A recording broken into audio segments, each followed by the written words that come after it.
નમસ્કાર, બિગ ડિબેટમાં આપનું સ્વાગત છે। હું છું આપની સાથે સંધ્યા। વિવાદમાં સંવાદનો મહા પ્લેટફોર્મ ને આજે આપણે આવી પહોંચ્યા છે વડોદરામાં, કારણ કે આજનો મુદ્દો છે ગેસ રિસાવ। આખરે આ જવાબદાર કોણ છે આ મોટી ઘટના પાછળ?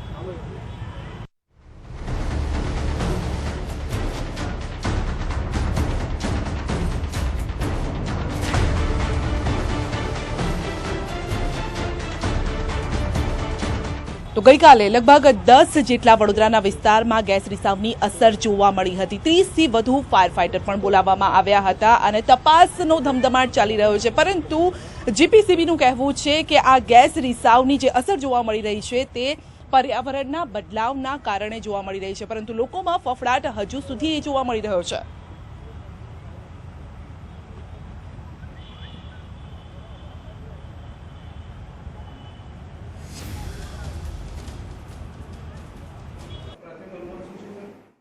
એટલે જે પવનની દિશા ખરીને જે શહેર તરફથી ફરતી ક્લોકવાઇઝ ડાયરેક્શનમાં ફરી અને શહેરની વિરુદ્ધ દિશામાં ફરી, એક પેરામીટર એ હતું।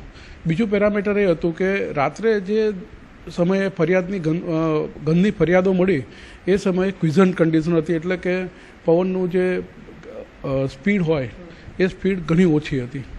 અને ત્રીજું એક નોંધપાત્ર બાબત એ ધ્યાનમાં આવી છે કે દિવસના સમયનું જે ટેમ્પરેચર હતું અને રાત્રિના સમયના ટેમ્પરેચરમાં લગભગ 7 થી 8 ડિગ્રીનો તફાવત હતો।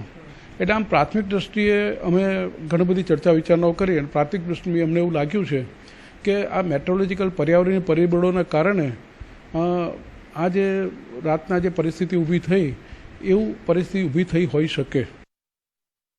પુરા, સયાજીગંજ, સયાજી રાવ, માંડવી અને આ વિસ્તાર આ ઉપરાંત પણ 10 જેટલા વિસ્તારોમાં ગેસ રિસાવની અસર જોવા મળી હતી। લોકોમાં અફરાતફરી મચી ગઈ હતી કે આખરે આ ગેસ રિસાવ શાના કારણે છે। એલપીજી જેવી વાસ પણ આવતી હતી, પરંતુ લોકોમાં ફફડાટ હજુ પણ યથાવત જોવા મળી રહ્યો છે।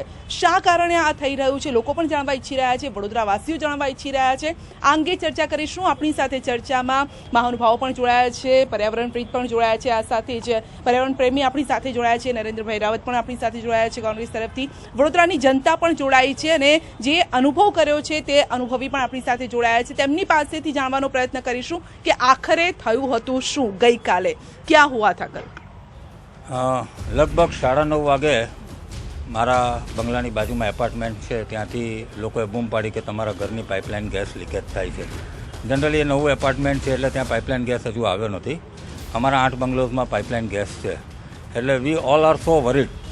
અમે લોકો એકદમ ટેન્શનમાં આવી ગયા અને જે મીટરવાળો ભાગ હોય એટલે ત્યાંથી બધા સૂંઘતા અમે લોકો જોવા માંડ્યા। અમને એવું જ લાગ્યું કે અમારી પાઇપલાઇન લીકેજ છે, કારણ કે જે સ્મેલ આવતી હતી અમારા ઓપન એરિયામાંથી આવતી હતી અને અમે ઇમિડિયેટલી અમારા બધાના વાલ બંધ કર્યા। જે મેઇન વાલ કદાચ વર્ષો પછી રોહિતભાઈ અમે લોકો બંધ કર્યા હશે, એટલે મેઇન વાલ બંધ થતાં પણ ઘણી બધી વાર થઈ, પણ બાજુના એપાર્ટમેન્ટવાળાએ પછી બૂમ પાડી કે બહારથી પણ સ્મેલ આવે છે। પણ આ બધું કરતાં લગભગ 1.5 કલાક થયો।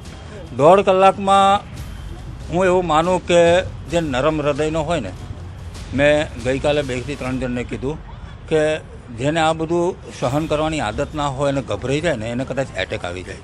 એટલે સ્મેલ એટલી બધી ખતરનાક હતી? સ્મેલ ખતરનાક તો ખરી, પણ તમને રિસ્પોન્સ ના મળે। તમે ગેસ ઓથોરિટીને ફોન કરો, ગેસ ડિપાર્ટમેન્ટમાં તમને રિપ્લાય ના મળે, ફાયર બ્રિગેડમાંથી રિપ્લાય ના મળે। આજે મને તો એમ જ છે કે મારા 2 જ ઘરમાં, મારા 2 બંગલોઝમાં લીકેજ થયું છે। હું આખી વડોદરાની જાણકારી તો મને 11, 11:30 ખબર પડી, પણ 9:30 થી 11 વાગ્યા સુધી જે મગજમાં હાઇપર ટેન્શન ચાલ્યું છે, મને એકલા નહીં, મારી સોસાયટીમાં અમે લગભગ 100 થી 150 જણ, અમારા મુકેશભાઈને અમે બધા ભેગા થઈ ગયેલા હતા। 11:30 પછી મીડિયા મારફતે અમને લોકોને ખબર પડી કે આ એક કોઈ જુદી પ્રકારનો ગેસ છે। 11:30 નહીં, ઓલમોસ્ટ 12, 12:30 વાગ્યા પછી અમને લોકોને ખબર પડી। ત્યાં સુધી અફરાતફરીનો જ માહોલ। મારા ઘરેથી માર્કેટ 4 રસ્તા ઓલમોસ્ટ 2 કિલોમીટર દૂર છે। અમે લોકો 3 વાર ગયા, કારણ કે ત્યાં ડિમોલિશન ચાલતું હતું।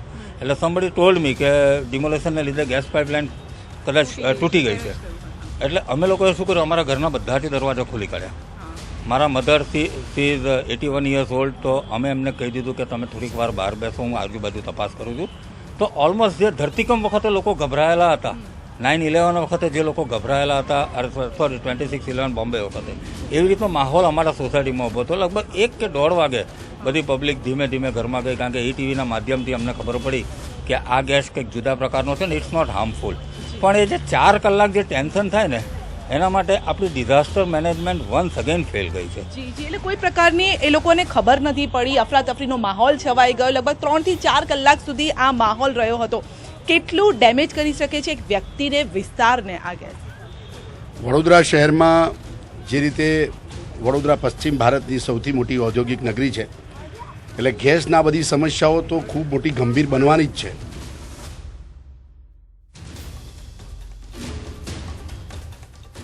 ગેસની ગળતરની ઘટનાઓ અને ગેસ દુર્ગંધની બાબતમાં વડોદરા શહેરમાં ખૂબ ફરિયાદો થયેલી છે ભૂતકાળમાં. પણ જે રીતે એમને વાત કરી એ પ્રમાણે આખા શહેરમાં જે આ પ્રકારે પ્રથમવાર આખું શહેર પકડમાં આવ્યું અને જે પ્રકારે ઘટના ઘટી એના કારણે ખૂબ મોટી અફરાતફરીનો માહોલ હતો. અને સરકાર દ્વારા કે જે ગુજરાત પોલ્યુશન કંટ્રોલ બોર્ડ કે કોર્પોરેશન આ બાબતની માટે કોઈ પણ તૈયાર નથી. જે પ્રકારે ડિઝાસ્ટર મેનેજમેન્ટ વડોદરા શહેરમાં હોવું જોઈએ કે ટેકનોલોજીકલ હેઝાર્ડ્સ અહીંયા સૌથી વધારે થઈ શકે, વડોદરા શહેર એક બોમ્બ પર બેઠું છે.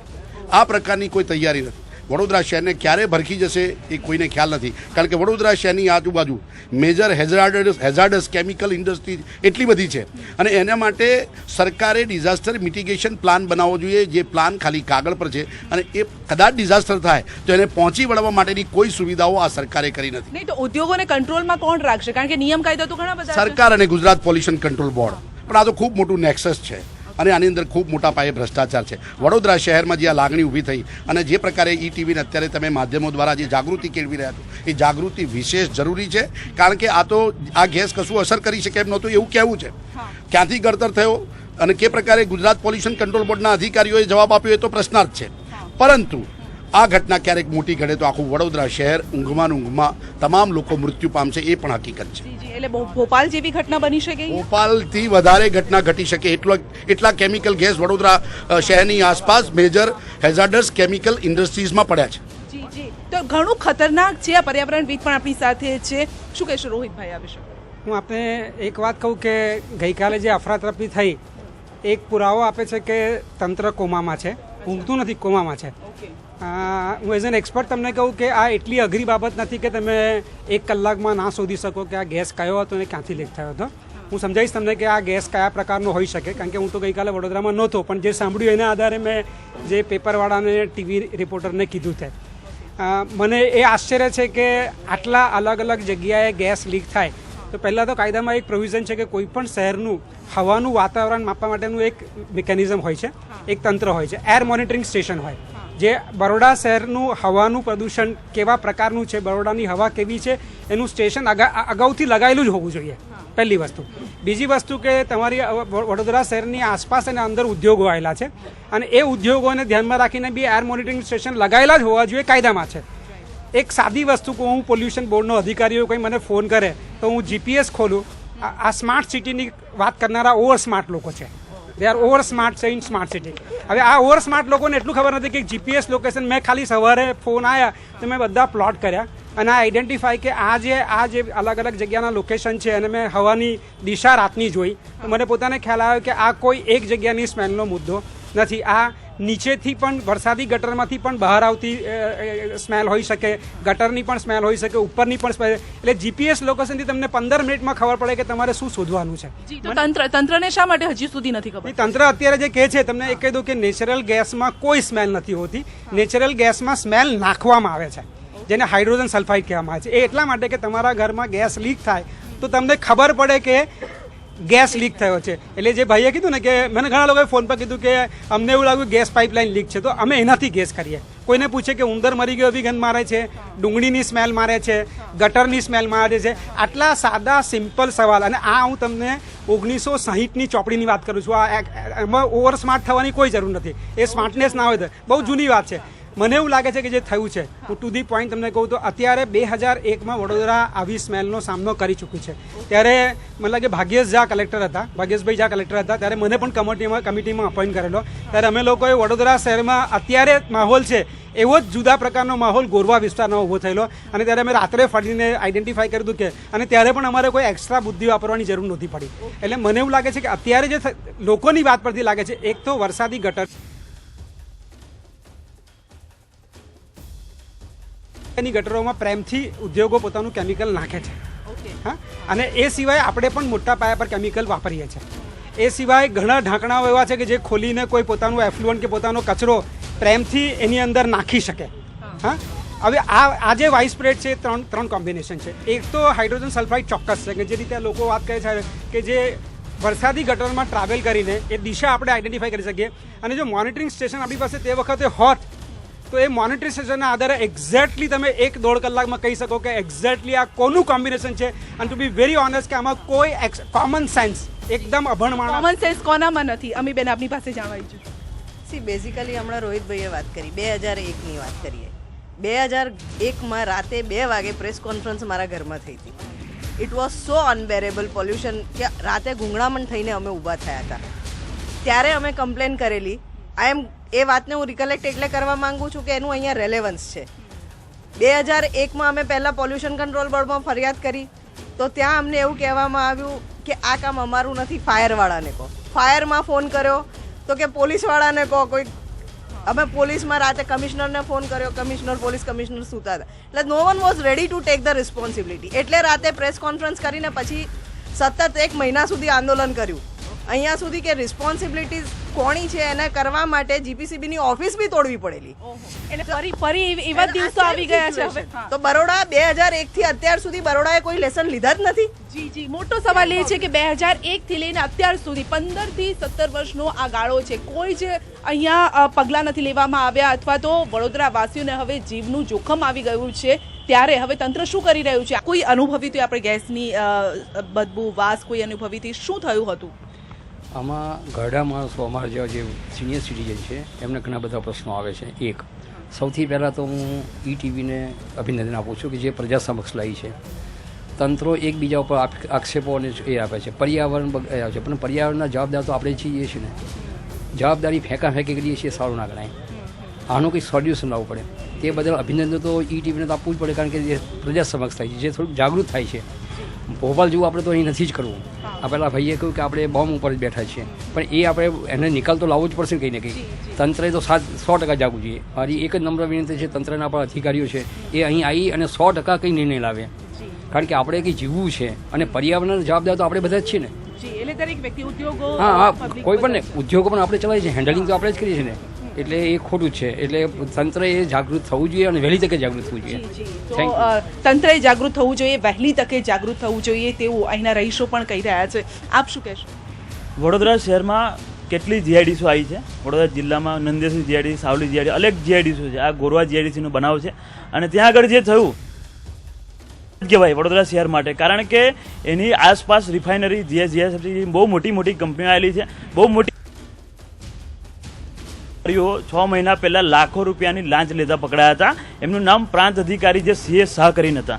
લાખો રૂપિયાની લાંચ લીધી, પછી પકડાયા, સસ્પેન્ડ થયા. ત્યારબાદ બીજા અધિકારી આવ્યા અને આ બીજા અધિકારી આ ધંધો કરી રહ્યા છે. આ લોકોનું માત્ર ને માત્ર કામ એ જ હોય છે કે કોઈ પણ કંપની રજીસ્ટ્રેશન કરાવો, એને જગ્યા આપો, એની જોડેથી ખૂબ મોટા રૂપિયા લઈ લો અને કમાઈ લો અને બેસી જાઓ. આ લોકોને કોઈ વડોદરાની જનતાની કે ગુજરાતની જનતાની પડી નથી. આ લોકો માત્ર પૈસા માટે જ બેઠા છે અને આ તંત્ર હંમેશા ખોખલું છે. ગુજરાતના ડિપાર્ટમેન્ટમાં તમે વાત કરશો તો પણ એ કોઈ જવાબ નહીં આપે, કારણ કે એ લોકો જનતાના લીધે નથી પરંતુ ઇન્ડસ્ટ્રીયલ પર્યાવરણમાં બદલાવ આવ્યો તેના કારણે આ ગેસની અસર જોવા મળી છે. પર્યાવરણમાં બદલાવ નહીં, એટલે આ ખોટી વાતો એ લોકો પોતાના પૈસા ના કમાવાનો બંધ થઈ જાય એટલા માટે ખોટી વાતો કરે છે. બીજી એક બહુ મોટી વાત કે જીએસપી કરીને નંદેસરી જીઆઈડીસીમાં મોટી કંપની છે. ભોપાલમાં જે કાંડ થયો હતો એ જ કાંડવાળી કંપની આજે તો પણ ત્યાં આગળ પરમિશન આપી દેવામાં આવી છે. આવી તો કેટલી કંપનીઓ છે જે પરમિશન આપવામાં આવે છે અને હજુ પણ આ તંત્ર સુધરતું નથી. હું પોતે ત્યાં એમને ઓફિસમાં એસિડ ફેંક્યું હતું સીએસ હાની ઓફિસમાં, ત્યારબાદ એ સસ્પેન્ડ થયા હતા. એટલે મારી તો એક જ માંગણી છે કે તાત્કાલિક ધોરણે પર્યાવરણ વિભાગ અને જીપીસીબી વિભાગ એક સંપૂર્ણપણે સજ્જ થાય અને પૈસા કમાવાનું બંધ કરે, જનતા તરફ કંઈક નજર નાખે. જી, તો લાંચના આક્ષેપ પણ અહીંયા લાગી રહ્યા છે. હવે કેટલું સત્ય કેટલું નહીં એ જનતા પણ જાણે છે, અધિકારીઓ પણ જાણે છે, પરંતુ આ બધાની વચ્ચે પીસાય છે તો આખરે જનતા પીસાય છે. મેડમ, જીપીસીબી એટલે બેઝિકલી ગુજરાતનું પોલ્યુશન માફિયા છે. એ ખૂબ જ પૈસા લઈને કોઈ પણ ટાઈપની કંપનીને પરમિશન આપી દે છે. બીજું, વડોદરા મહાનગર સેવા સદનની જ્યારે વાત કરીએ, વડોદરા શહેરની 25 લાખની આબાદી છે, તો વડોદરાની જનતાને ફરી વખત યાદ કરાવું કે 1971માં જ્યારે પાકિસ્તાન સાથે વોર થઈ હતી, એ વોરના દરમિયાન ઇન્દિરા ગાંધીજીએ સેમ ટુ સેમ જીએસએફસીની ફેક્ટરી આખી એક ઊભી કરી હતી, ડમી ફેક્ટરી. એ શું કામ? કારણ કે જીએસએફસી એક એવું ન્યુક્લિયર છે, એક એવું એસિડ અને એક એવો ગેસ છે કે જો એને કંઈ થઈ જાય, એમાંથી કોઈ લીકેજ આવે તો આખું વડોદરા શહેર, આણંદનો પટ્ટો, આ બાજુ ભરૂચનો પટ્ટો ઇફેક્ટ કરી શકે છે.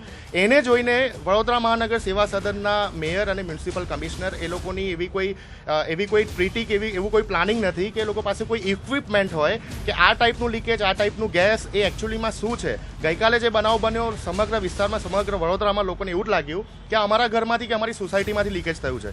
અમે લોકોએ ફાયર બ્રિગેડને ઘણા કોલ કર્યા, અમે લોકોએ પોલીસને 100 નંબર પર ફોન કર્યા. તમે બિલીવ નહીં કરો, 100 નંબરનો ફોન 15 મિનિટ સુધી એંગેજ આવે છે. તો વડોદરા વાસીઓ અને વડોદરા સિટી અને જિલ્લો, ડિસ્ટ્રિક્ટ કેટલું સુરક્ષિત છે એના પરથી. જી, એટલે જનતાને હવે મદદ માંગવી હોય તો પછી જાય ક્યાં? કારણ કે ફોન કરે છે, ફોન બિઝી આવે છે, ક્યાં મદદ લેવા જશે? આમ જેમ રીતે અમી ભાભી અમને કીધું કે 2001ની સાલમાં જ આવી રીતે ગેસ ગળતરની ઘટના બની હતી અને જીપીસીબી જે છે એને વારંવાર જાણ કરવા છતાં પણ કોઈ નિકાલ ન આવ્યો અને ઓફિસોની તોડફોડ કરી. એ વાતનો હું પણ સાક્ષી છું કે એ ટાઈમ ઉપર જ્યારે જીપીસીબી ગેરી કમ્પાઉન્ડ છે ત્યાં આગળ જઈને ઓફિસમાં તોડફોડ કરવી પડી અને એ તોડફોડ દરમિયાન જ્યારે 2 દિવસ પછી આની અસર થઈ ત્યારે ગેસ લીકેજની ઘટના બંધ થઈ. તો હું એક જ વસ્તુ કહેવા માગું છું કે શું તંત્ર એવું જ ઈચ્છે છે કે એમની ઓફિસોમાં આવીએ, તોડફોડ કરીએ અને અધિકારીઓની જોડે મારઝૂડ થાય તો જ તમે લોકો આનો નિરાકરણ લાવી શકશો? જો આજે 15 વર્ષ 17 વર્ષ પછી પણ આવી ઘટનાઓ જો બનતી હોય તો વડોદરા શહેરની જનતાને જો કશું પણ થઈ જશે તો એનું જવાબદારી કોણ? જીપીસીબી લેશે કે ભાઈ આ જે મરણ પામશે કે એ લોકોની ઘટના જે થશે એના જવાબદાર કોણ? કોણ જવાબદાર? કારણ કે આપણે મોતનો આંકડો વધે અથવા તો ત્યાં સુધી પહોંચવાનું છે, કઈ તંત્રએ પગલાં લેવાના છે? જવાબદાર સંપૂર્ણપણે તંત્ર જ છે. તંત્ર એવું ઈચ્છતું નથી. આ ઘટના જોતા એવું લાગે છે તંત્ર એવું ઈચ્છતું જ નથી કે વડોદરાની જનતા સુરક્ષિત રહે. જો આવી ઘટના ઘટે ને તંત્ર હરકતમાં ના આવે તો આનાથી શરમજનક ઘટના કોઈ કહી જ ના શકાય. જી, લગભગ 30 જેટલા ફાયર બ્રિગેડ પણ ત્યાં પહોંચી હતી. 100 થી વધુ કોલ્સ ગયા હતા. અમુક કોલ્સ જેવી રીતે ભાઈએ કીધું કે કોલ્સ કર્યા પરંતુ કોલ કોઈ રિસીવ પણ નહોતું કરતું. 15 મિનિટ સુધી એંગેજ આવતા હતા. આવી કોઈ અફરાતફરીનો માહોલ હોય તો પછી જનતા શું વિચારે? ક્યાં જવું? હવે જનતા તો ક્યાં જાય? જનતા તો પોતાના તંત્રને જ એ કરે.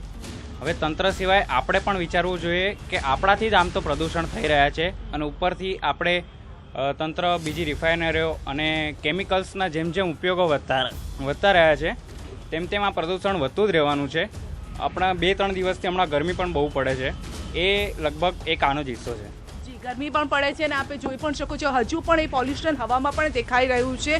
લોકો હજુ પણ ડરેલા છે, ભયભીત છે, પરંતુ આ ભયની ભીતિ કોણ દૂર કરશે? હજારો લોકો ભયભીત હતા. આજે પણ તેની અસર જોવા મળી રહી છે. પરંતુ રોહિતભાઈ, આખરે ઉકેલ શું હોઈ શકે આનો? પહેલાં તો હું કહું કે પોલ્યુશન કંટ્રોલ બોર્ડ ગઈકાલે જે 2 કલાક સામાન્ય માણસની જેમ ભાગદોડ કરતું હતું તો પહેલાં તો મોનિટરિંગ સ્ટેશન વડોદરામાં એમને ખબર ના હોય તો હું જીપીએસ લોકેશન દોરીને આપવા ત્યાં. એ લોકો પણ ભયભીત હતા ગઈકાલે, એવું જ દેખાયું. એટલે એ લોકો કહેતા કે અમને ખબર નહીં પડતી કે શું હોઈ શકે. હવે માન લો ડૉક્ટર એવું કે ઓપરેશન થિયેટરમાં કે કઈ નસ કાપી મને ખબર નથી પડતી. મારા સાથે કે અત્યારે મોનિટરિંગ સ્ટેશન વડોદરામાં નથી, તે લોકેટ કરીને જીપીએસ લોકેશન આપી શકીએ એમ છે. ક્યાં ક્યાં લગાવવા જોઈએ એના માટે દોડવાની છે. તમે એ મોનિટરિંગ સ્ટેશન પરથી આઈડેન્ટિફાઈ કરી શક્યા હોત કે કઈ જગ્યા પર કોનું છે. આમાં બહુ બી 1960ની ટેકનોલોજીની સમજ ચાલે એવી છે. આમાં એક્સ્ટ્રા સ્માર્ટ થવાની કઈ જરૂર છે? એ તો એટલે લોકેશનની વાત કરું છું. બીજી વસ્તુ કે તંત્ર જે ડિઝાસ્ટર મેનેજમેન્ટ છે, જેના ડિસ્ટ્રિક્ટ કલેક્ટર હેડ છે લોકલ, એમની પાસે તમે એમની ઓફિસમાં જાઓ તો તમે ઓફિસ જોઈને તમને આશા થશે કે આ ડિઝાસ્ટર હેન્ડલ કરી શકે કેમ. એની પાસે એક્સપર્ટ જ નથી. એટલે એ ડિઝાસ્ટર મેનેજમેન્ટને કાર્યરત કરવાની જરૂર છે અને એનું ડિઝાસ્ટર મેનેજમેન્ટ જે ડિઝાસ્ટર હાલતમાં છે એને મને લાગે સિસ્ટમિક ચેન્જ કરવો પડશે. તમે એડહોક કોઈ પ્રશ્નનો ઉકેલ નહીં લાવી શકો. એટલે તંત્ર સક્રિય કરવા માટે લોકોએ બોલવું પડશે. જેટલા જોરથી આપણે બીજા મુદ્દા પર બોલીએ છીએ એટલા જોરથી જો પર્યાવરણના મુદ્દા પર નહીં બોલીએ તો ઘરમાં એક્વાગાર્ડ તો આવ્યું છે, માથે હેલ્મેટ નહીં, નાકે હેલ્મેટ પહેરવો પડશે. હવે અત્યારે જો વડોદરામાં ગ્રીન સિટી કહેવાય છે, આપણી વડોદરા ગ્રીન સિટી છે. ગ્રીન સિટીમાં આટલો પ્રોબ્લેમ થાય છે તે છતાંય તંત્રને ખબર જ નથી કે આ શું છે, કઈથી આવે છે વાસ. અને લગભગ આ તો ખાસા ટાઈમથી વાસ આવે છે. આજે આવી છે આ તો બહુ હમણાં વધારે છે, જે તમે સૂંઘી બી શકો આમ તમને એકચ્યુઅલમાં લાગે કે ભાઈ વાસ આવે છે. પણ આ બાબતે નાના છોકરાઓ, મોટા જે વડીલ છે એ લોકોને કેટલી તકલીફ પડે છે તંત્રને ખબર જ નથી. હજુ ખબર જ નથી કે કઈથી વાસ આવે છે. જી, અને જેવી રીતે રોહિતભાઈ કીધું ને કે એક્સપર્ટ પણ નથી આપણી પાસે. જો એક્સપર્ટ નહીં હોય તો પછી જેમ સાહેબે કીધું કે આજુબાજુ આપણી આટલી બધી ફેક્ટરીઓ છે, જે આટલી નાની વસ્તુની તમે ખબર ના પડતી હોય તો આટલી જે મોટી વસ્તુમાં પ્રોબ્લેમ આવશે તો એનું સોલ્યુશન તમે કેમ ન કરશો? જો અત્યારે તમે રેડી જ નહીં હોવ તો આગળનું તમે શું કરી શકશો? એ મેઇન વસ્તુ. એટલે વડોદરાવાસી પણ ચિંતિત છે ને તેમનો પણ એ જ સવાલ છે કે આગળ મોટી જો મુશ્કેલી આવી ગઈ તો પછી કોણ બચાવશે આપણને આમાંથી? હા, જાપાનમાં અર્થક્વેક થાય ને બેન, તો લોકોને ખબર હોય છે અર્થક્વેક થાય તો શું કરવું. ત્યાંની સરકાર અમને શીખવાડે છે. ચાલો કોઈની પણ ભૂલ, રોહિતભાઈ અટ્ટાના આપણે જે થયું એ ભૂલી જઈએ, પણ હવે શું તમારે પ્રજાને એટલી તો જાગૃત, એટલીસ્ટ આ ગુજરાતના આ પટ્ટામાં વડોદરાથી લઈને અંકલેશ્વર સુધીના લોકોને એટલું તો શીખવાડવું પડશે કે સાચે ગેસ લીકેજ એ લોકો જ 2 કલાક સુધી ભાગતા રહ્યા હતા. તો ખાસ હવે જાગૃતતા, ધારો કે સરકારની કેપેસિટી ના હોય, ગુજરાત પોલ્યુશન કંટ્રોલ બોર્ડની કેપેસિટી ના હોય, તો કદાચ રોહિતભાઈ જેવાએ પહેલ કરીને અમીબેને આપણે આપણી વડોદરાની પ્રજાને બચાવવા માટે કાંઈક પણ એવા પગલાં લેવા જોઈએ કે એટલીસ્ટ સાવચેત પ્રિકોશન ઘરમાં શું કરી શકે. લોકો ગભરાય તો ના જાય. જે ગઈકાલનો માહોલ તમે કોઈ જોયો નથી, પણ જે મોટી ઉંમરની બહેનોથી લઈ અને નાના બાળકો જે અફડાતફડી કરતા હતા ને, આ ટાઈપના માહોલમાં કદાચ કોઈ બીજો એક્સિડન્ટ પણ થઈ શકે છે. જી, એટલે આ હાવ જે આખો ઊભો થઈ ગયો છે તેને નાથવાની જરૂર છે. બરાબર, બિલકુલ જરૂર છે. અવેરનેસની જરૂર છે. જેમ કે ભાઈને કીધું કે ભાઈ કે કોઈ પણ જાતનું કોઈ પણ પ્રોબ્લેમ આવે તો એમનું સોલ્યુશન શું. હું તમને કહી શકું છું, કાલે જે ઘટના બની, લોકો જેમ ભાગમભાગી કરતા હતા, એ ભાગમભાગીમાં અમુક એવા પણ લોકો છે જેમને સફોકેશનનું પ્રોબ્લેમ હોય છે, શ્વાસનું. એક્ઝામ્પલ આપીશ, મારા પડોશીમાં જ અમુક લોકો એવા છે જેમની જે નોઇઝ બ્રીથિંગ હોય, વન સાઇડ બ્રીથિંગ લે છે, એમને એટલો સફોકેશન થયો, એ બેહોશ થઈ ગયો. એ ટાઈમે 108 ફોન કર્યો, કોઈ રિસ્પોન્સ નહીં મળ્યો. 108 પણ લેટ પહોંચી. ફાયર બ્રિગેડને ફોન કર્યો, નો રિસ્પોન્સ. એ કહે છે કે તમે કંટ્રોલ પોલીસ વિભાગને ફોન કરો, પોલીસ વિભાગ કહે છે ફાયર બ્રિગેડને ફોન કરો. કોઈ કોમ્યુનિકેશન, કોર્ડિનેશન કોઈ હતું જ નથી. અને જે વાત કહે છે અવેરનેસની જરૂરત છે, પબ્લિકને અવેરનેસની જરૂરત છે, ગવર્મેન્ટને સામે જવાબ આપવાની જરૂરત છે. જવાબ મળશે ક્યારે? વિધાનસભાની ચૂંટણીમાં સરકાર બદલીને નવી સરકાર લાવો, જે કામ કરશે, જે પબ્લિકની વાત સાંભળશે. જી, એટલે આ પણ વાત હવે ચૂંટણી સુધી પહોંચી ગઈ છે, કારણ કે જનતા સોલ્યુશન ઈચ્છી રહી છે, પ્રશ્નોના જવાબ ઈચ્છી રહી છે. ચોક્કસથી પર્યાવરણ મંત્રાલય કે પર્યાવરણની બાબતે ખૂબ જાગૃતિની જરૂર છે. સરકાર દ્વારા કોઈ પણ પ્રકારની વ્યવસ્થા કે અવેરનેસ નથી. જેમ જાપાનમાં અર્થક્વેક આવે તો નાનું બાળક પણ ટેબલ નીચે જતું રહે. ફક્ત એક જ ઉદાહરણ કહું છું, કદાચ ગુજરાત રાજ્યની 99% પ્રજાને ખ્યાલ નહીં હોય કે તમારો ગેસ ગળતર થાય અને જે પવનની દિશામાં ગેસ જતો હોય તો તમારે કઈ દિશામાં ભાગવાનું. તો લોકો શું સમજશે કે પવન આવે છે એની આ બીજી દિશામાં, પરંતુ એવું ના હોય, એના કાટ ખૂણે ભાગવાનું હોય. આ કોઈને ખ્યાલ નથી. આ પ્રકારની વાત લોકો સુધી પહોંચાડવાની. ગેસ ગળતર થઈ ગયો તો તમારે ભીનું કપડું મોઢા પર કરવું જોઈએ, બારી બારણા, આ બધી બાબતો રોહિતભાઈ જેવા એન્વાયરમેન્ટલિસ્ટ જાગૃતિ કેળવે. પણ ક્યારે? સરકારનું કામ છે, તો ખૂબ મોટું કામ છે અને આ બાબતે ખૂબ ગંભીરતા કેળવવી પડશે. એ બાબતમાં સરકારનું ધ્યાન નથી. ખૂબ મોટું બજેટ, ખૂબ મોટી અવેરનેસ, નહીતર ચોક્કસથી વડોદરા શહેર એકવાર ઊંઘમાં ભોપાલ કરતા ખતમ થઈ જશે, એ નિશ્ચિત છે. જી, આપ ઈચ્છો છો સરકાર કંઈ પગલાં લે? સરકારે પગલાં લેવા જોઈએ. આ તંત્ર જેને બિલકુલ ઊંઘતું છે, આ કશું પગલાં લેવાના નથી. એટલે હવે પબ્લિકે જ જાગૃત થવું પડશે અને એમની પાસે જવાબ માંગવો પડશે, તો જ સરકાર જાગશે. જી, તો પબ્લિકે જ જાગૃત થવું પડશે અને તેમણે જવાબ માંગવો પડશે. પરંતુ જો આવી કોઈ હોનારત થાય ત્યારે જનતાએ પહેલાં પબ્લિકે શું કરવું જોઈએ? પહેલાં પોતાની સિક્યોરિટી માટે શું કરવું જોઈએ? સી બેઝિકલી બરોડા શહેરમાં સૌથી પહેલાં ઓફસાઇટ ઇમરજન્સી પ્લાન બનેલો ભોપાલની ટ્રેજેડી પર. પણ ટ્રેજિક વાત એ છે કે એ ઓફસાઇટ ઇમરજન્સી પ્લાનની ખાલી 3 કોપી એક કલેક્ટરના કબડમાં લોકડ હોય, એક સેન્ટ્રલ કંટ્રોલ રૂમમાં હોય અને બીજી કોઈ ચેરમેનના રૂમમાં હોય. આ ડોક્યુમેન્ટ કોઈ દિવસ પબ્લિક ડોક્યુમેન્ટ થયું જ નથી. એઝ પર રૂલ્સ કોઈ બી ઇન્ડસ્ટ્રીમાં કોઈ બી હઝાર્ડસ કેમિકલ હોય તો એ કેમિકલ, એનો એન્ટીડોટ બધું પબ્લિકલી પબ્લિશ થવું જોઈએ. એ બી નથી થતું. બીજું જે 7માં અમે બરોડા શહેરનો એક ડિઝાસ્ટર મિટિગેશન પ્લાન બનાવેલો. એમાં as a part of mitigation strategies એવું નક્કી કરવામાં આવેલું કે સ્કૂલ લેવલ કે in case of toxic release તમને શું કરવું જોઈએ, ફાયર હઝાર્ડ હોય તો હાઉ ટુ રિએક્ટ, તો કેવી રીતે રિએક્ટ કરવું, અર્થક્વેક હોય કે કોઈ બી કુદરતી હોનારત હોય, હાઉ ડુ યુ રિએક્ટ, એનું રિસ્પોન્સ મિકેનિઝમ તમને લોકોને શીખવાડો, જેથી કરીને પોતાનો જીવ બચાવી શકશે. અને આઈ થિંક આ ઇન્ડસ્ટ્રીની બી મોરલ રિસ્પોન્સિબિલિટી છે અને તંત્રની બી છે. They should come out. અને અત્યારે CCRના જે એમના ફંડ્સ છે બધાએ ભેગા થઈ અને એઝ એ CSR ફંડ્સમાં બધું થઈને એ લોકોને બધાને ટ્રેનિંગ આપવી જોઈએ, અવેરનેસ લાવવી જોઈએ. એક બાજુ ઇન્ડસ્ટ્રી આ very smart and very powerful lobby, એ લોકો સ્માર્ટલી કહે છે કે આ ઇન્ફોર્મેશન બહુ સેન્સિટિવ છે. જે વસ્તુ હવે કોઈ બી નાનું બાળક ઇન્ટરનેટ ખોલીને જોઈ શકતું હોય કે આ પ્રોડક્ટ છે તો આનું બેઝિકલી રો મટીરિયલ શું હશે, એમાં કોઈ સિક્રસી નથી. બટ એનાથી બચવું કેવી એની એક સામાન્ય નાગરિકને અવેરનેસ આપવી બહુ જરૂરી છે. અને ઇટ ઇઝ હાઈ ટાઈમ કે બરોડા જેવું શહેર પર્ટિક્યુલરલી આની પહેલ કરે, કારણ કે Baroda is like a living bomb. અહીંયા જો ટ્રેજેડી થઈ તો 100 ભોપાલ એક સાથે થશે. ઘણા લોકોના જીવ પર આવી જશે. રોહિતભાઈ, શું કરવું જોઈએ પબ્લિકે પોતાની જાતના રક્ષણ માટે?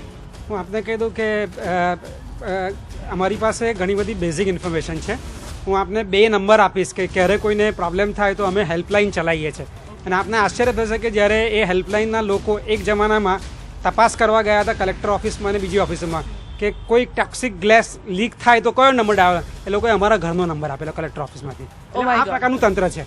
એટલે હું તમને કહું કે બેઝિક ઇન્ફોર્મેશન અત્યારે સુપ્રીમ કોર્ટની અંદર હમણાં જ એક ઓર્ડર થયો 22મી ફેબ્રુઆરી 2017માં અમારી PILને આખા દેશની બધી ઇન્ડસ્ટ્રીને મોનિટર કરવાની વાત થઈ છે. એમાં અત્યારે એક સિસ્ટમ બનાવી રહ્યા છે. અત્યારે પોલ્યુશન બોર્ડ બી તમે પેપરમાં જશો તો 3-4 દિવસથી એડ આવે છે મોટી, અને પોલ્યુશન બોર્ડના અધિકારીઓ ઉદ્યોગપતિ સાથે મિટિંગ પણ કરી રહ્યા છે. મારો સવાલ એ છે કે અમે એક ડેટા બેંક ઊભી કરી રહ્યા છીએ. પહેલી વાર અત્યારે તંત્ર એ ડેટા બેંક ઊભી કરવા માટે તૈયાર થયું છે અને ડેટા બેંક ઊભી કરવાની કોશિશ કરે છે. બરોડાનો મેપ મેં જોયો છે, અંકલેશ્વરનો જોયો છે. તમે એ મેપ જુઓ ને તમને ખ્યાલ આવે. અને એ ઇન્ફોર્મેશન આપણે લોકોને જેમ આપણે મોદી કરીને મોદી પહોંચાડીએ છીએ એવી ત્યાં આ માહિતી પહોંચાડવાની જરૂર છે. મોદીની માહિતી પહોંચાડવાની જરૂર નથી કે ઇન્દિરા પંજો નહીં, પણ તમે બેઝિકલી અત્યારે જે લોકોને બેઝિક માહિતી હોવી જોઈએ એ બસ. અને બીજી વસ્તુ આપને કહી દઉં કે જે લોકો અધિકારીઓ છે, જે મુખ્ય અધિકારીઓ છે, પહેલાં તો એમને માહિતગાર. તમે વડોદરાના મેયરને, સ્ટેન્ડિંગ કમિટીના ચેરમેનને બોલાવો, કલેક્ટરને બોલાવો, પોલીસ, તમે એમને પૂછો કે વડોદરા વિશે શું જાણે છે, એમને પણ ખબર નથી. એટલે મારો છે કે અત્યારે એક ડેટા બેંક બની રહી છે કારણ કે સુપ્રીમ કોર્ટનો ઓર્ડર આવ્યો છે. એ ડેટા બેંક ઓર્ડર ન આવ્યો હતો ને બધા નહીં, કારણ કે એ પહેલાં તો અમારું નામ દેશદ્રોહીના લિસ્ટમાં હતું. અમારા જેવા લોકો પરદેશ રહેતા હતા એન્જિનિયર થયા પછી એ છોડીને પાછા આવ્યા. We are not in list of not required Indians, we are staying in India. અને અમારા પર લેબલ છે દેશદ્રોહીનું, કારણ કે પર્યાવરણની વાત કરીએ છીએ, વિકાસના મુદ્દાને જે ડિઝાસ્ટર છે એને ચેલેન્જ કરીએ છીએ. મને લાગે છે કે મૂળભૂત માહિતી બની રહી છે અને લોકોએ માહિતી માંગવી પડશે. લોકો મોબાઈલમાં ડૂબી જવાને બદલે, હવે હું લોકોને પણ કહું, લોકો મોબાઈલ ડૂબી જવાને બદલે મોદી કરવાને બદલે જો એમને હવે આ ધરતી પર જીવવું હશે ને આ ગરમી તમને ઇશારો કરી રહી છે કે પર્યાવરણમાં મૂળભૂત ફેરફાર. તમે વડોદરાનું વટવાથી લઈને વાપી સુધીનો વિસ્તાર 1 લાખ ગણો ડિઝાસ્ટર ભોપાલ કરતાં મોટો કહી શકાય એટલો મોટો પોટેન્શિયલ ડિઝાસ્ટર ધરાવે છે. તમે એની કેમિકલ એનું લિસ્ટ જુઓ ને, હું જ્યારે એક રિપોર્ટ જો, મને રાત્રે ઊંઘ નથી આવતી, તમે રિપોર્ટ જો કંઈ થાય તો. એટલે આ માહિતી લોકો માંગે, લોકો નેટ પર વોટ્સઅપ પર આ માહિતી વાંચે અને સરકારનો કાન પકડે. આ સિસ્ટમને રિપેર કર્યા વગર તમે એડહોક એકલા નહીં કરી શકો. આ સફાઈ અભિયાનવાળી વાત જે નરેન્દ્ર મોદી કરે છે ને એ ખુલ્લે મેં શૌચ મત કર. મારો સવાલ છે કે ખુલ્લે મેં તું ઇન્ડસ્ટ્રી કો બોલ કે वो शौच खुले में नहीं करे. જી તો ઘણી મોટી વાત કરી છે. ઇન્ડસ્ટ્રીઝ ખુલ્લામાં શૌચ ન કરે તો પછી આખરે જનતાને કેમ દોષી ઠેરવવામાં આવે છે? પછી આ બધું રાજકારણ કેમ પછી પડી જાય છે? કારણ કે આ પર્યાવરણની બાબતમાં, ગેસની બાબતમાં લોકોને ડાયરેક્ટ અસર ના થાય આવી કોઈ ઘટના ઘટે પછી ધ્યાનમાં આવતું હોય છે. અને ઇન્ડસ્ટ્રીઝ એટલી મોટી પાવરફુલ લોબીઝ હોય છે કે હાઈલી કરપ્ટેડ, અને એના કારણે એ લોકો તંત્રમાં સામાન્ય માણસ, આ રોહિતભાઈ પ્રજાપતિ જેવા સુપ્રીમ કોર્ટ સુધી લડવા જાય એના આધારે થઈ શકે, પરંતુ નાનો વ્યક્તિ લડી શકતો નથી. સરકાર આ બાબતમાં સહેજ પણ જાગૃત નથી. આના માટે ખૂબ મોટી જાગૃતિની જરૂર છે. લોકોએ લોક આંદોલન કરવું પડશે. રોહિતભાઈ પ્રજાપતિ જેવા કેટલાય લોકોને બહાર આવવું પડશે. તમે જાણો એમને શું કહ્યું કે 1 લાખ કરતાં વધારે ભયંકર ભોપાલ કરતેની ઘટનાઓ. મારે તો તમને ETVના માધ્યમથી એવું કહું છું કે આ બાબતે તમે ખૂબ મોટી જાગૃતિ આપો અને આ જે એપિસોડમાં રોહિતભાઈને બધા બોલ્યા છે એ લોકો વચ્ચે લઈ જાઓ કે લોકો કેવા જીવી રહ્યા છે અને કેવી વચ્ચે જીવી રહ્યા છે. સામાન્ય બાબત નથી, પરંતુ આ ખૂબ ગંભીર બાબત છે. સરકારે જાગૃત થવું જોઈએ, સરકારી તંત્રને સબક શીખવાડવો જોઈએ. ભ્રષ્ટાચારીઓ તમે જુઓ છો, ગુજરાત પોલ્યુશન કંટ્રોલ બોર્ડના છેલ્લા 6 મહિનામાં 3 અધિકારીઓ પકડાયા છે. અત્યારે જેલમાં છે એક તો અધિકારી. એટલે તમે સમજી શકો કોઈ પણ પ્રકારની ગંભીરતા નથી. સરકાર આમાં ફંડ ખૂબ મોટો ભેગો કરે છે. જી તો ગંભીરતા જનતાએ લાવવાની જરૂર છે તેવી વાત અહીંયાથી તેવી માંગ પણ ઉઠી રહી છે. અને જેવી રીતે વાત કરી કે વાપીથી વટવાથી વાપી સુધીનો વિસ્તાર આખો ડિઝાસ્ટર છે. લોકો જવાબદાર છે, ઉદ્યોગો જવાબદાર છે. સૌપ્રથમ તો એક વાત કરું કે યુવાને કીધું કે ચૂંટણીઓ આવે છે પેલું આવે છે. દુઃખની વાત એ છે કે આપણે કોઈ બી વાતમાં ચૂંટણીઓ લાવી દઈએ છીએ, પણ જ્યારે 20 વર્ષથી નંદેશ્રી વડોદરા જિલ્લામાં એક વિસ્તાર આવેલો છે નંદેશ્રી GIDC નામક, ત્યાં આગળ 20 વર્ષથી પીળું પાણી થઈ ગયું છે. પીવાનું પાણી આ કેમિકલ કંપનીઓના કારણે પીળું થઈ ગયું છે, ત્યાંના લોકોને કેન્સર જેવો ચામડીના રોગ થઈ રહ્યા છે, તો કોઈ રાજકારણી જોવા જતું નથી. બીજી વાત કે ત્યાં આગળ આ તો ગઈકાલે વડોદરા શહેરમાં એક નાની ગમતી ગંધ ગઈ, પણ વડોદરા જિલ્લાની અંદર એક ગામડું છે નંદેશ્રી જેવું ગામડું, એના આસપાસના વિસ્તારના કેટલાય લોકો રોજની રોજ આ ગંધ સહન કરે છે, પણ કોઈ નેતા કે કોઈ જોવા આવતું નથી. એટલે મારી તો એક જ વાત છે કે આપે જે આ ઉજાગર કર્યું છે આપને અભિનંદન અને આભાર માનીએ છીએ, પરંતુ આપ નંદેશ્રીની પણ એક જીઆઈડીસીની વાત ઉજાગર કરો. ત્યાં આગળ લોકો મરી જઈ રહ્યા છે, લોકોને રોગ થઈ રહ્યો છે, કેન્સર થઈ રહ્યું છે. એટલે લોકો રાજકારણ આમાં ન આવવું જોઈએ. રાજકારણ શા માટે ઘૂસી જાય છે? નંદેસરીની તેમણે વાત કરી. નહીં, આ બાબતમાં રાજકારણ કંઈ ઘૂસ્યું નથી, કારણ કે લોકોની એ પ્રકારે જાગૃતિ નથી. અને જે પ્રકારે તમામ આજુબાજુની ઇન્ડસ્ટ્રીઝમાં જમીનની અંદર જે પાણી નાખીને આખું પોલ્યુશન કરવામાં આવે, જેના કારણે પીવાનું પાણી પણ પીળું મળે છે. એટલે આ બાબતે લોકોમાં બી જાગૃતિ નથી, અને એ લોકોમાં જાગૃતિને ફરિયાદોની સંખ્યા વધે તો તંત્ર થોડું જાગૃત થાય. આ તો કોઈ ડિઝાસ્ટર થાય, કોઈ કેમિકલ ઇન્ડસ્ટ્રીઝમાં જ્યારે બી અકસ્માતો થાય છે ત્યારે થોડોક સમય પેપરોમાં આવે છે અને એ લોકો સ્માર્ટલી બંધ કરી દેતા હોય છે. એટલે રાજકારણ ઘૂસવાની જગ્યાએ લોકોએ જાગૃત થઈને રાજકારણીઓને પકડવા જોઈએ એવું મારું કહેવું છે. જી, લોકોએ જાગૃત થવું જોઈએ, કારણ કે આ તો અનુભવ આપે ગઈકાલે પોતે કર્યો છે, આપની સોસાયટીના લોકોએ કર્યો છે. બહુ જ બધી વાર કીધું, લોકોએ જાગૃત થવું જોઈએ, પણ હું બીકોમ ના ભણ્યું હોય તો મને એકાઉન્ટ આવડે જ નહીં. મને કોઈ શીખવાડનાર તો જોઈશે, આમ પ્રજાને શીખવાડનાર તો કોઈને જોઈશે. આજે સતત છેલ્લા 24 કલાકથી અમે લોકો આ કેમિકલની જ વાત કરીએ છીએ. આતંકવાદ કરતાં પણ નરેન્દ્રભાઈ કદાચ આ કેમિકલ વાદ અત્યારના હાલની તારીખમાં બહુ મોટો વાદ થઈ ગયો. આતંકવાદથી લોકો નહીં ગભરાય, કારણ કે હવે એમાં પ્રિકોશન લોકોને ખબર પડે છે. તો આ કેમિકલ તો ક્યાંથી ક્યારે કેવી રીતના આવશે કોઈને ખબર નથી. આમ પ્રજાને શીખવાડવા માટે સરકારે કોઈ પણ રીતે પગલાં કરવા પડશે, નહીંતર ભોપાલમાં 25,000 લોકો આજની તારીખે 30 વર્ષે પણ અપાહિજ થઈ ગયા છે. વડોદરાનું જે નરેન્દ્રભાઈએ કીધું, વડોદરાની તો શું હાલત થશે, આપણી આવનારી બીજી ત્રીજી પેઢી પણ આવી અપંગ પેદા થશે. સો આપણે સરકારને અને પર્ટિક્યુલરલી પોલ્યુશન કંટ્રોલ બોર્ડને તો હું કંઈ બહુ ઇમ્પોર્ટન્ટ નથી આપતો, પણ સેન્ટ્રલ ગવર્મેન્ટે આ વસ્તુ તમારા માધ્યમથી, તમારી 24 કલાકની ચેનલ છે, સેન્ટ્રલ ગવર્મેન્ટે આ બાબત માટે ચોક્કસ પગલાં લેવા જોઈએ. તમે કોઈ દિવસ એવું જોયું છે કે યુરોપિયન કન્ટ્રીઝમાં કે અમેરિકન કન્ટ્રીઝમાં આપણા જેવી આવી હાલત કોઈ પબ્લિકની હોય? તો આપણે શું કામ આવી બધી હાલતોમાં પસાર થવું? જ્યારે આપણે 21st સેન્ચુરીની વાતો મોટી મોટી કરીએ છીએ તો આ તો બહુ બેઝિક એમ્યુનિટીઝ જરૂરિયાત છે. તો આના માટે સરકાર ચોક્કસ પગલાં લે, કારણ કે આમાં રાજકારણ તો કદાચ નહીં આવે, વચ્ચે લોકોનો જાન જશે ને, કદાચ એમના જ પરિવારનો કોઈ માણસ જશે. આજ કોઈ પણ પક્ષનો હશે રાજકારણનો, એનો કોઈ પરિવારનો આવી રીતના કેમિકલને રિએક્શનમાં મરી જશે અથવા અપાહિત થઈ જશે, તો એનો જિમ્મેદાર કોણ? પ્રજાને સારી રીતે સુખી રીતે જીવાડવી હોય ને તો કદાચ આ કૌભાંડ, કોઈ પણ જાતના કરપ્શન બંધ કરીને પોલ્યુશન કંટ્રોલ બોર્ડ જે આ લોકો બધા કહે છે એ રીતના કે ઇન્ડસ્ટ્રીઝમાં સાઇન કરવાના રૂપિયા હોય છે. મેં સાંભળેલું છે, મારી પોતાની ઇન્ડસ્ટ્રીઝ નથી, આઈ એમ જસ્ટ હોલસેલર, પણ એક સાઇન કરવાના જે પૈસા હોય એને આપણે ટ્રાન્સપરન્ટ વહીવટ કેવી રીતના બને, એમાં કોઈ આવા કર્મનિષ્ઠો પાસેથી કોઈક સારું એક આખી સિસ્ટમ ડેવલપ કરી અને તો જ કદાચ આ કેમિકલ ઇન્ડસ્ટ્રીઓ અને પર્ટિક્યુલરલી મોટી મોટી કંપનીઓ કેમિકલ છોડવા માટે અથવા ઇન્ફ્લુએન્સ ચેનલમાં ફેંકવા માટે એ લોકો કોઈક અસરકારક પગલાં લેશે. જી જી, રોહિતભાઈ, ઘણા બધા નિયમો છે. ઉદ્યોગો જ્યારે કોઈ પણ સ્થાપતા હોય છે ત્યારે ઉદ્યોગ સ્થપાઈ જાય પછી પણ ઘણા બધા નિયમો લાગુ પડતા હોય છે, પરંતુ નિયમોનું પાલન શા માટે નથી થતું? છુપી રીતે એ પાણી નહેરમાં નાખી દેવામાં આવે છે, જમીનની અંદર ઉતારી દેવામાં આવે છે. એનું કારણ એ છે કે આપણા જે મોજૂદ કાયદાઓ છે, એક તો એનો ઇફેક્ટિવ ઉપયોગ નથી કરવામાં આવ્યો. સુપ્રીમ કોર્ટે પહેલી વાર એવું કીધું છે કે જે ઉદ્યોગો આ પ્રકારનું વર્તન કરે છે એ ઉદ્યોગો સામે ફોજદારી રાહે કાર્યવાહી કરો. કાયદામાં પ્રોવિઝન છે 6 વર્ષની જેલથી લઈને લાખો રૂપિયાના દંડનું પ્રોવિઝન છે. પહેલી વાર સુપ્રીમ કોર્ટે કીધું છે અને અત્યારે પોલ્યુશન કંટ્રોલ બોર્ડ કહે છે કે અમે કરીશું. પણ હું લોકો માટે એક કહેવાનું કહીશ કે જ્યારે મેં કીધું કે લોકોએ શું કરવું જોઈએ, કેટલીક જવાબદારી લોકોએ નિભાવવી પડશે અને લોકોએ સરકાર પર પ્રેશર લાવવું પડશે. તમે વિચાર કરો કે તમે કેટલો કચરો પેદા કરો છો. તમને કહું કે 14મી મે 2014નો એક રિપોર્ટ છે કે પ્લાનિંગ કમિશનનો, કે આપણે એટલા મોટા પાયા પર કચરો પેદા કરીએ છીએ, અને એમાં ખાસ કરીને હવે જે કચરો જે છે એ લગભગ ઘરમાંથી જે નીકળે છે એમાં પ્લાસ્ટિકનું બહુ મોટું પ્રમાણ છે. અને આ પ્લાસ્ટિક ઉદ્યોગોવાળા લે, પ્લાસ્ટિકની બોટલથી મળીને બધું જ.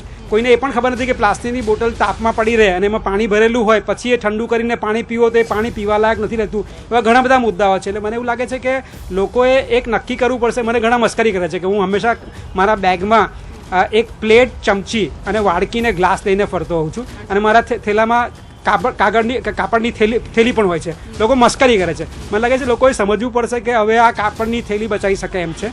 તમારે થેલામાં ગ્લાસ લઈને જવું પડશે કે સરકાર તો પ્લાસ્ટિકવાળા લોકોના ઉદ્યોગોના જીડીપી વધારવા માટે જીડીપી વધારવા માટે તો એવું ઈચ્છે છે કે આ બધું પેદા થયા કરે ને ફેંકાયા કરે. યુઝ એન્ડ થ્રો કરીએ છીએ. પહેલાં તો કહ્યું છે યુઝ કપડું હોય એમાંથી થેલી બનતી હતી, થેલામાંથી પોતું બનતું હતું. અત્યારે બધું અને આપણે મને એવું લાગે છે કે આપણે ફેંકોની સંસ્કૃતિમાં આવી ગયા છે અને એમાં સરકારનો મોટો રોલ છે, પ્રચારનો મોટો રોલ છે, માર્કેટિંગનો મોટો રોલ છે, આ વાઇબ્રન્ટ ગુજરાતોનો મોટો રોલ છે. મને લાગે લોકોએ નક્કી કરવું પડશે કે હવે અમારે આરોનું પાણી નથી પીવું, મને નળમાંથી સીધું પીવાય એવું, નદીમાંથી ગ્લાસ નાખીને પીવાય એવું પાણી જોઈએ છે, એવી માંગણી કરવી જોઈએ અને મને લાગે કામે લાગવું છે. હજુ પણ દિવસો દૂર નથી. જો લોકો ગંભીરતા નહીં રાખે તો તમારા પછીના જે પેઢી છે એ તમારા ગળામાં જૂતાનો હાર પહેરાવશે કે મારા મા બાપ એવો સમાજ મૂકી ગયા કે નાકને હેલ્મેટ પહેરવો પડે છે. જી બહુ મોટી વાત કરી છે. આપણે આપણી જનરેશનને શું આપી રહ્યા છે તો પછી આમાં? સી બેઝિકલી જેમ રોહિતભાઈએ અત્યારે વાત કરી અને અહીંયા અમુક લોકોએ કહ્યું કે આમાં રાજકારણ ના હોવું જોઈએ, બટ આઈ ફીલ કે પબ્લિકે હવે એટલું અવેર થવું જોઈએ ને પોતાના રાઇટ માટે ચોખ્ખું પાણી, ચોખ્ખી નદી, ચોખ્ખી હવા માટે એટલું અવેર થવું જોઈએ કે એ લોકો રાજકારણીઓને પ્રેશરાઇઝ કરે ને આને પ્રાયોરિટાઇઝ કરે. અત્યારે જે ખાલી સુપરફિશિયલ બ્રિજો અને પુલો જેવા પ્રોજેક્ટ થાય છે, instead of that 100% effluent treatment, pure water, drinking water મળે, અમારી રિવર્સ રિવાઇવ થાય, એને પ્રાયોરિટાઇઝ કરવા પબ્લિકે એનું પ્રેશરાઇઝ કરી એ પ્રેશર બિલ્ડ કરો તો રાજકારણીઓ ઓટોમેટિકલી સુધરશે. જી એટલે આપણે પ્રેશર કરવું પડશે, આપણે ઇન્સ્પાયર કરવા પડશે. જી ટૂંકમાં આપણે અત્યારે વડોદરા શહેર અને ગુજરાતમાં એક એવી એક્સ્ટ્રીમ પોઝિશન ઉપર છે કે જ્યાં ખાલી બોલ બચ્ચનગીરી કરવાથી કે ખાલી બોલવાથી કે સરકારને લવ લેટર લખવાથી કોઈ એક્ટિવિટીઝના કારણે કશું થવાનું નથી. દિલ્હીમાં નિર્ભયા કાંડ થયા પછી દિલ્હીની પ્રજાએ જે આંદોલન ઊભું કર્યું અને આંદોલનના કારણે સરકાર ઉપર જે પ્રેશર આવ્યું અને 48 કલાકમાં એના ઉપર એક્શન લેવામાં આવી. વડોદરાની જનતાએ 25 લાખ લોકોએ ભેગા થઈને કોઈ રાજકારણીને સાઈડ પર રાખીને, એક્ટિવિસ્ટને સાઈડ પર રાખીને રોડ ઉપર ઉતરીને આંદોલન કરવું પડશે. ટૂંકમાં શું કહેશો? હું તો એટલું જ કહેવા માંગીશ કે જે રીતે યુપીમાં બીજેપી જીતી અને વડોદરા શહેરની અંદર ને ગુજરાતની અંદર મોટા હાર્દિક અભિનંદનના બોર્ડો લગાવવામાં આવ્યા, તો હું રાજકારણીઓને પણ એવું કહેવા માંગીશ કે દરેક ધારાસભ્ય છે, આપણા વડોદરા શહેરના MP છે, એ લોકોએ પણ આ ભૂકંપ છે, પૂર છે, આ ગેસ લીકેજિંગ છે, એનાથી સાવચેતી મેળવવા માટેના શું પગલાં આપણે લઈ શકીએ એવા હોર્ડિંગ્સ લગાવવા જોઈએ. ટૂંકમાં હા જી ઘણી સાચો સુઝાવ છે કે હોર્ડિંગ્સ લગાવવા જોઈએ, જાગૃતિના કામ કરવા જોઈએ, કારણ કે જનતા હજુ અજાણ છે, તેમને જાગૃત કરવાની જરૂર છે. આરો વેચાય છે, આરો આપણે લઈએ છીએ, પરંતુ એ પાણી દૂષિત આવે છે, માટે આપણે જરૂર છે. પ્લાસ્ટિકની બોટલની વાત કરવામાં આવી અનેક પર્યાવરણ પ્રેમીઓ વાત કરી રહ્યા છે, પરંતુ જનતાના ગળે કેટલી ઉતરે છે તે પણ જોવાની જરૂર છે. અમારો એક પ્રયાસ હતો આપને સજાગ કરવાનો. આપે કેટલું મેળવ્યું આપના ઉપર છે. અને વધુ સમાચાર સાથે આપણે ફરીથી મળતા રહીશું. મને રજા આપશો અને આપ સૌનો આભાર અમારી સાથે જોડાવા બદલ. નમસ્કાર.